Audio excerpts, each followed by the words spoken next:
आकाश शर्मा। मैं plastic surgeon हूँ और मेरा हेयर ट्रांसप्लांट सेंटर है, plastic surgery and hair transplant centre Cosmo Hair नाम से, जो कि राजा पार्क जयपुर में स्थित है। मैं थोड़ा सा आपको आज बालों के गिरने के कारण और उसके समाधान के बारे में बताना चाहता हूँ कि बाल क्यों गिरते हैं, बालों के झड़ने का क्या कारण है, गंजेपन का क्या कारण है और उसका समाधान क्या हो सकता है। 90% मेल्स जो होते हैं उनमें जो बाल गिरते हैं उसका मेन कारण होता है आनुवंशिकता, हेरिडिटी हेयर फॉल। जो गंजापन होता है 90% मेल में वो हेरिडिटी की वजह से होता है, आनुवंशिकता की वजह से होता है। फीमेल्स में 90% जो कारण होते हैं हेयर फॉल के वो या तो न्यूट्रिशनल डेफिशिएंसी की वजह से, खान पीन की कमी की वजह से होता है, या फिर थायराइड डिसऑर्डर की वजह से होता है, या पीसीओडी की वजह से होता है, या फिर स्ट्रेस की वजह से होता है। अब मैं जो बाल गिरते हैं या गंजापन है उसके समाधान के बारे में मैं कुछ प्रकाश डालना चाहूँगा। इसमें जो गंजापन होता है जो 90% मेल्स में हेरिडिटी की वजह से आता है, उसका ओनली एंड ओनली केवल और केवल ट्रीटमेंट जो है वो हेयर ट्रांसप्लांट है। जो परमानेंट सॉल्यूशन है वो हेयर ट्रांसप्लांट है। हेयर ट्रांसप्लांट के बिना आप जब तक नई जड़ नहीं लगाओगे, नई रूट रिप्लेस नहीं करोगे, तब तक नया बाल, अच्छा वाला बाल ग्रो नहीं करेगा, नहीं आएगा। अब हम हेयर ट्रांसप्लांट के बारे में बताते हैं। हेयर ट्रांसप्लांट एक सर्जरी है, पहली चीज़ ये समझने की ज़रूरत है। तो हमेशा हेयर ट्रांसप्लांट के लिए आपको प्लास्टिक सर्जन चूज करना चाहिए।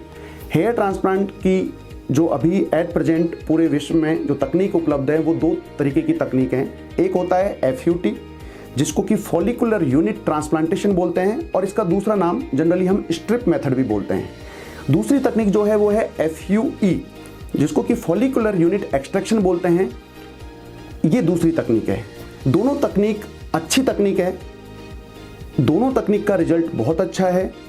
दोनों में से कौन सी तकनीक हमको यूज करनी है, किस केस में कौन सी तकनीक बेटर रहेगी, ये डॉक्टर की चॉइस नहीं होती, ये हेयर ट्रांसप्लांट सर्जन डिसाइड नहीं करता। इसका डिसीजन होता है जो पर्सन है जिसकी बाल्डनेस है उसके डोनर एरिया से। Donor area decides which technique we should use, basically not surgeon. Either patient should choose or donor area will decide कि किस टेक्निक से हमको बेटर रिजल्ट मिलेगा। सबसे पहले मैं आपको फॉलिकुलर यूनिट ट्रांसप्लांटेशन FUT के बारे में बताना चाहूँगा।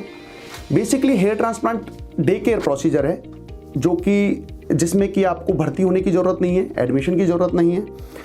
ये लोकल एनेस्थीसिया में होता है। केवल लोकल एनेस्थीसिया का मतलब केवल हम सिर की जो चमड़ी है जहाँ पर अपन बाल लगाने हैं और जहाँ से बाल लेने हैं, वहाँ की जो चमड़ी है उसको ही एनेस्थेटाइज करते हैं, उसको ही सुन्न करते हैं। पूरा बेहोश करने की ज़रूरत नहीं होती। दर्द के नाम पर केवल इनिशियली 1 से 2 मिनट का पेन होता है, बहुत माइनर पेन होता है जो कि टॉलरेबल होता है। बहुत ही बारीक नीडल होती है जो इंसुलिन सिरिंज हम बोलते हैं, उनसे हम लोकल एनेस्थीसिया लगाते हैं। उसके बाद पूरे प्रोसीजर में कोई दर्द नहीं होता है। बीच बीच में हम ब्रेक देते हैं जिसमें कि आप ब्रेकफास्ट, लंच, डिनर ले सकते हो, चाय पी सकते हो, तो आप हमेशा होश में रहते हो। ठीक है, उसमें पूरा बेहोश करने की ज़रूरत नहीं होती। हेयर ट्रांसप्लांट जब हम करते हैं उसके तुरंत बाद ही आपको छुट्टी दे दी जाती है, उसके लिए एडमिशन की ज़रूरत नहीं होती है। अब हेयर ट्रांसप्लांट में जो हम FUT टेक्निक है जिसके बारे में मैं इस वीडियो में आपको बताना चाह रहा हूँ, FUT टेक्निक होती है फॉलिकुलर यूनिट ट्रांसप्लांटेशन और स्ट्रिप प्रोसीजर। इसमें क्या करते हैं अपन, सिर के पीछे जो डोनर एरिया होता है, बैक रीजन, यहाँ से अपन एक 1.5 से 2 सेंटीमीटर चौड़ी और ईयर टू ईयर लेंथ की एक स्किन की स्ट्रिप, जो कि हेयर रूट्स के लेवल से हम उठा लेते हैं, उसको निकाल लेते हैं।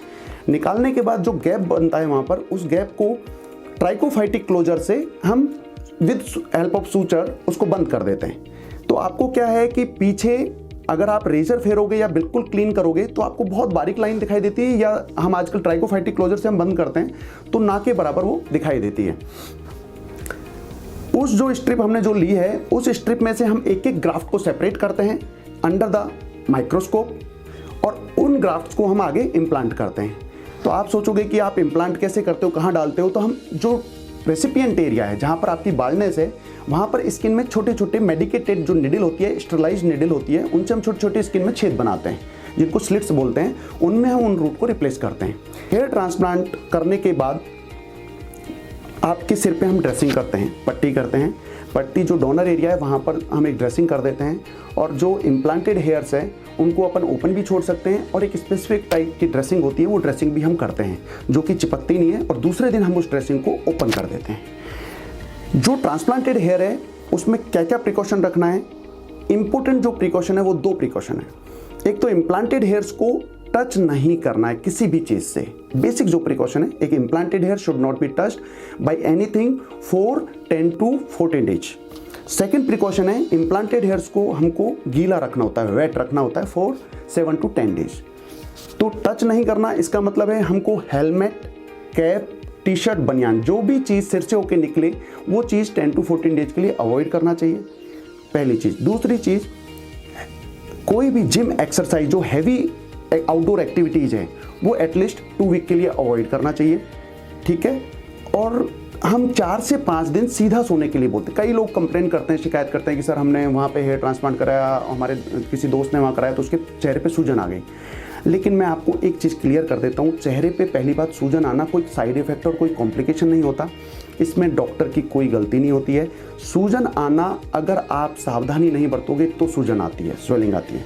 सावधानी क्या बरतनी है कि ट्रांसप्लांट के बाद 5 दिन तक आपको सीधा सोना होता है। सीधा मतलब स्ट्रेट, सुपाइन, ठीक है। आप करवट लोगे या उल्टा सोओगे तो फेस पे स्वेलिंग आती है। तो फेस पे स्वेलिंग आ भी जाए तो वो चली जाती है 5 से 7 दिन में, तो उससे कोई घबराना नहीं चाहिए। दोस्तों, इस वीडियो में इतना ही। जो हमारे नेक्स्ट वीडियो है उसमें मैं आपको दूसरी जो टेक्निक है FUE, फॉलिकुलर यूनिट एक्सट्रैक्शन, उसके बारे में मैं आपको विस्तार से समझाऊंगा। थैंक यू सो मच, धन्यवाद।